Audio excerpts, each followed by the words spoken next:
We are all self-interested and likely won't consider buying a product or service or even into a message if we don't get something we want or perceive that we need.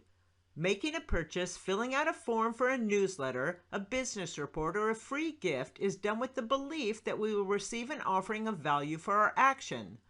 If this belief is concretized and the offering we receive does possess value, it has real benefit that serves us, even if it's only entertainment, then it's likely that business just won themselves a customer. Remember, the second place startups fail is they launch without infrastructure to support brand or fulfillment. When you're starting up out of the gate, your offering must perform as your advertising and marketing campaigns promise. Living up to your word builds trust. Do not make promises you cannot fulfill. Make sure your offering is as ready to launch as your marketing efforts.